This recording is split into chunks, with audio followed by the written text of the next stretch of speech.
Ever had that, light bulb moment? That feeling that you've got the next big thing, a product you think that's going to change the game. But then it just doesn't. It kind of fizzles out. Yeah, happens all the time, unfortunately. It does. And today's deep dive, we're going to try and figure out why that is.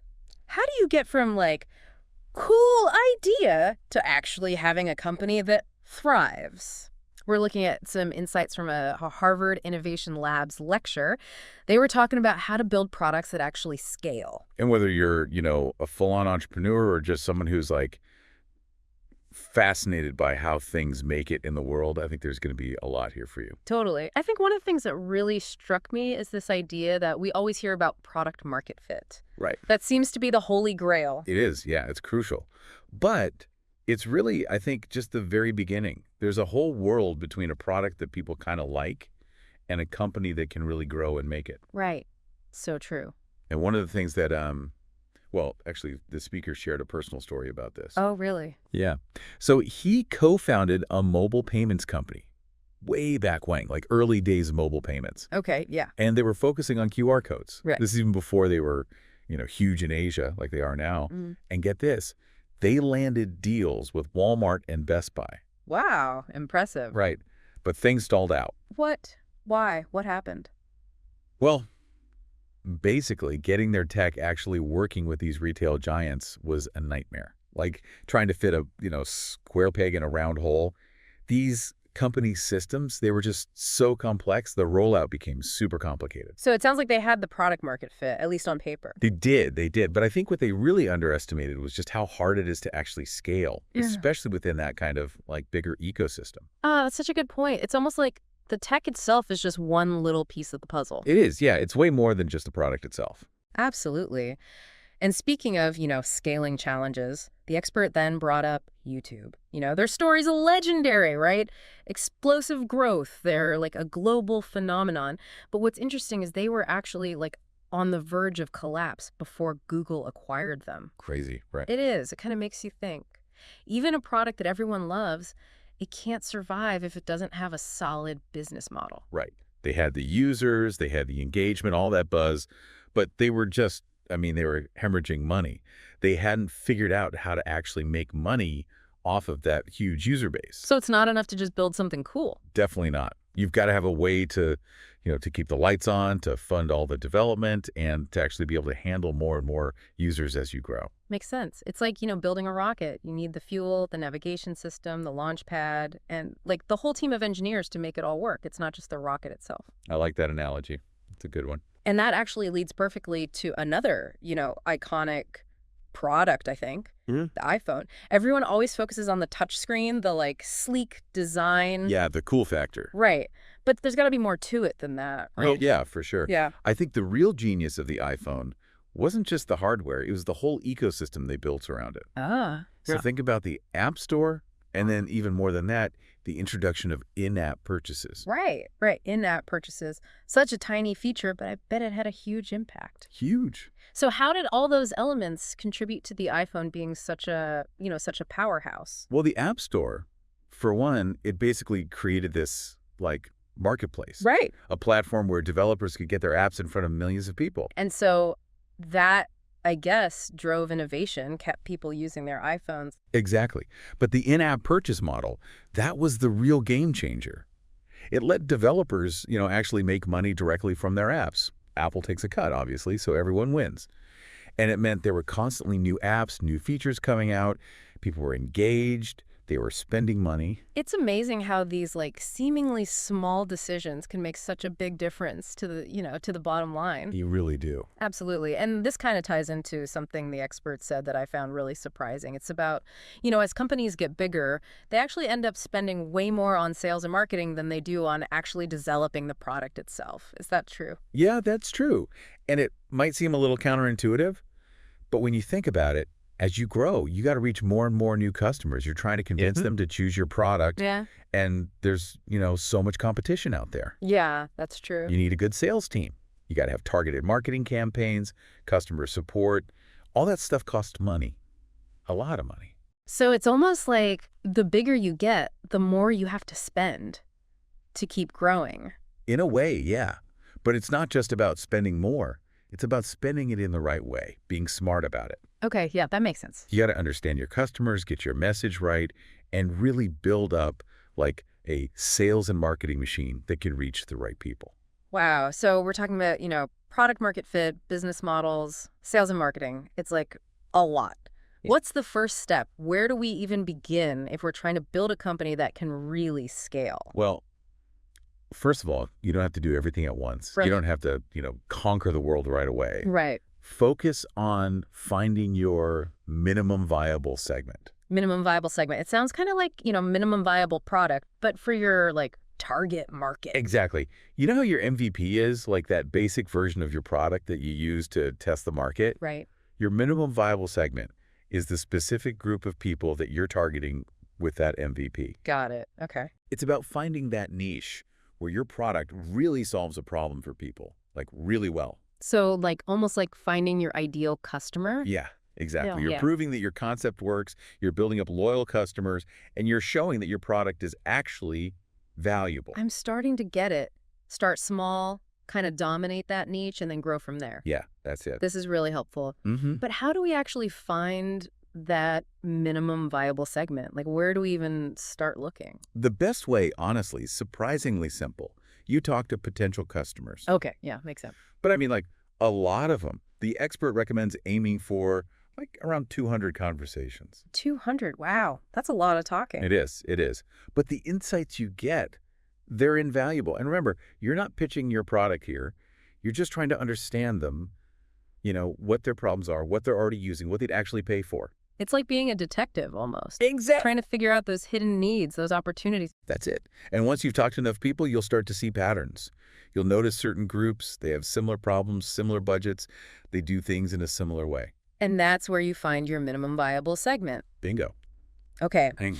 this making a lot of sense. We've covered, product market fit, the whole business model side, finding your niche. What are some other things we should be thinking about when we're, trying to build something that's going to succeed? I know there's this whole concept of product-led growth, but I don't totally get it. Yeah, product-led growth is all about designing your product in a way that, kind of encourages people to use it, to adopt it naturally. Okay, so it's like it practically sells itself. Exactly. It's so good, so easy to use, so valuable that people are just drawn to it. I like it. And the expert had this this framework for thinking about this that was really memorable. It's called SLIP. Ah, yes. Catchy, right? It is. Okay, so break it down for us. What does SLI stand for? Okay, so SLIP. S is for simple to install and use. L is for low to no initial cost. I is for instant and ongoing value. And P is for plays well in the ecosystem. Okay, I love how each one kind of builds on the last one. They do. So let's unpack that first one. Simple to install and use. What does it really mean for someone building a product?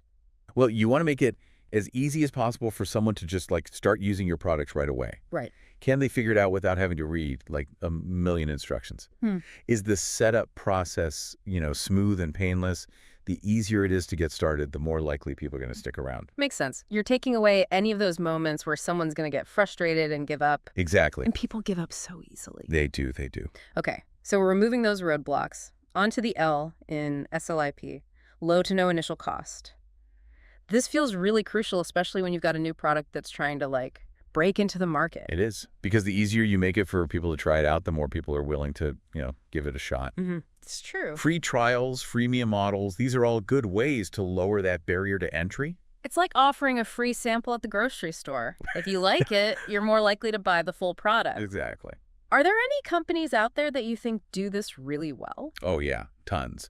But LinkedIn is a really good example. They started out completely free. Oh, yeah, that's right. Let people create profiles, connect with each other, and then once people started seeing how valuable it was, they introduced, premium features. Right, so you get people hooked, and then, hopefully they start paying for more. Exactly. It's a great way to build up a big user base and then, start making money from it. That's a really smart strategy. Give a little till I get a lot.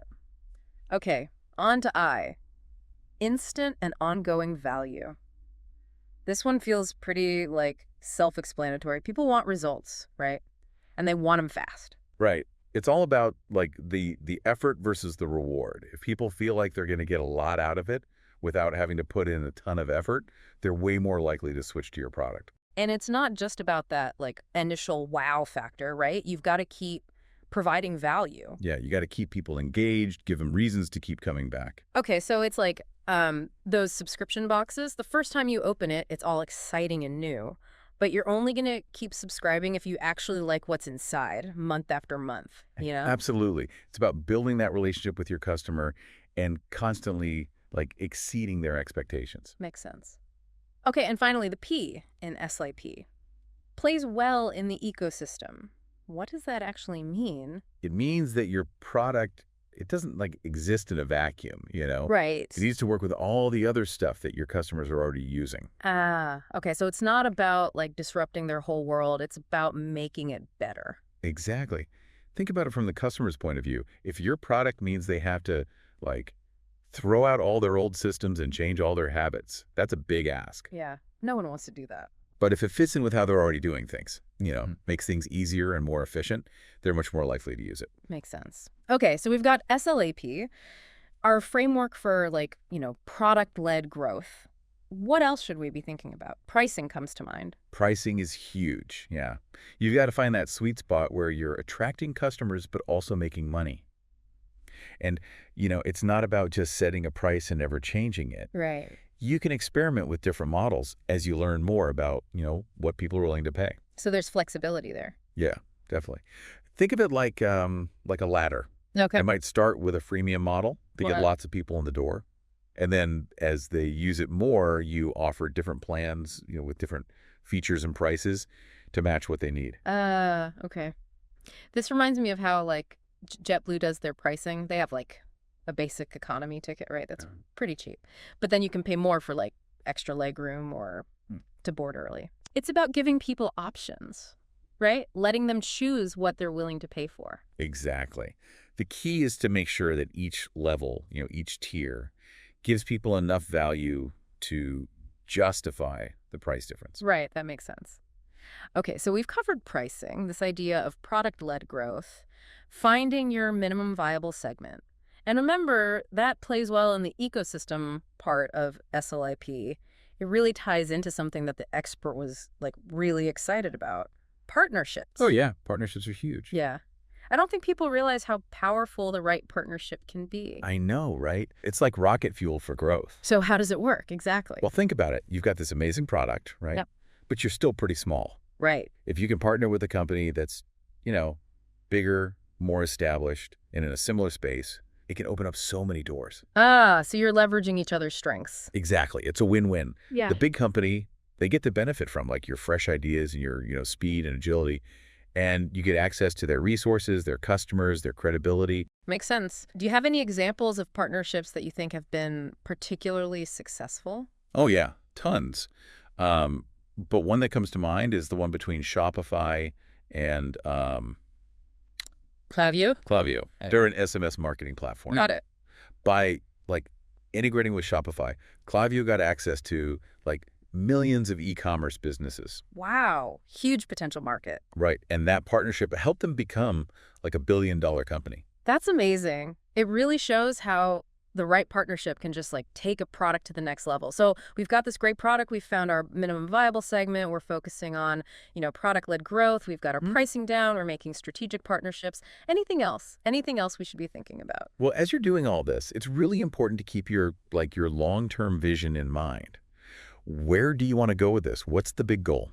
So it's like having that North Star, to guide all your decisions. Exactly. Even when you're focused on the day-to-day stuff, that vision keeps you on track. It keeps your team inspired. That's really valuable advice. So we're starting small, but we're thinking big. Yeah. Okay, I love it. This has been so helpful. Let's do a quick recap of the main takeaways. What are the most important things people should remember from this deep dive? Okay, so first of all, product market fit, it's just the beginning. Right. It's not the end goal. To really scale, you've got to bridge the gap between, just having a good product and building a company that can thrive.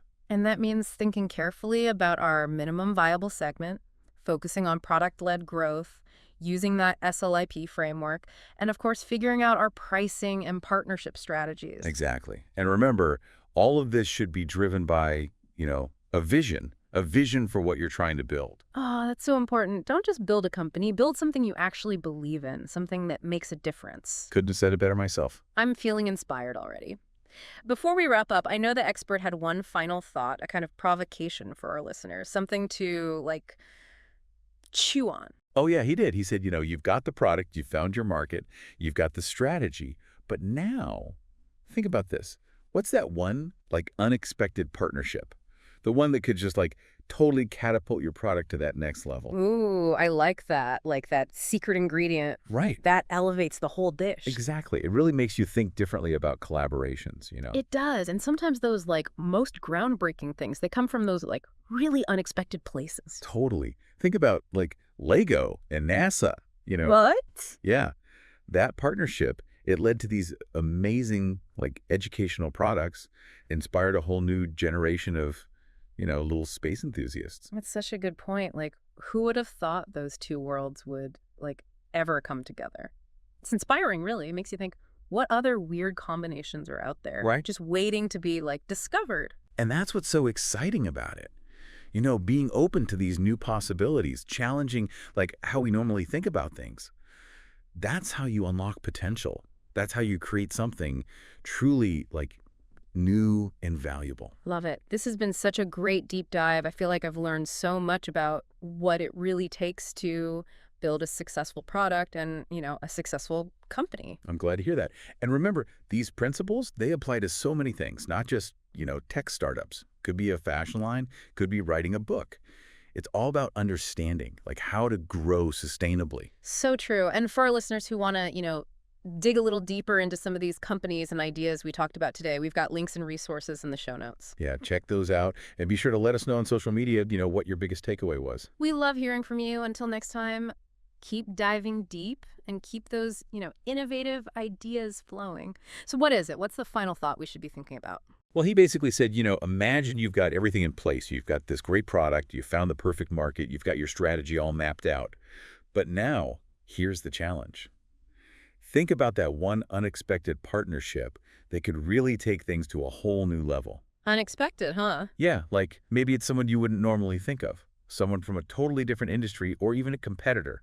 Someone off the radar. I like that. It's like, it forces you to think outside the box, to be creative about who you work with. Exactly. Okay. Because sometimes those are the partnerships that lead to the most, like, innovative and game-changing results. It's true. It really makes you wonder, what amazing collaborations are out there just waiting to be discovered. Exactly. And that's the exciting part. Hmm. The possibilities are endless when we're open to those, unconventional partnerships. Absolutely. Well, this has been an incredibly insightful deep dive. I feel like I have a much clearer understanding of what it really takes to build a successful product and a company that can actually scale and thrive. That's great to hear.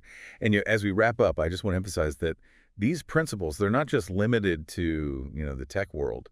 Whether you're building a product, starting a business, or even just pursuing a creative project, these ideas can really help you think about growth and sustainability in a new way. So true. And for our listeners who want to learn more about the companies and concepts we discussed today, be sure to check out the show notes. We've got all the links and resources there. Yeah, head over to the show notes. And don't forget to connect with us on social media. We'd love to hear your thoughts, your biggest takeaways, and what resonated with you most from this deep dive. Absolutely. We always appreciate hearing from you. Until next time, keep exploring, keep innovating, and keep diving deep.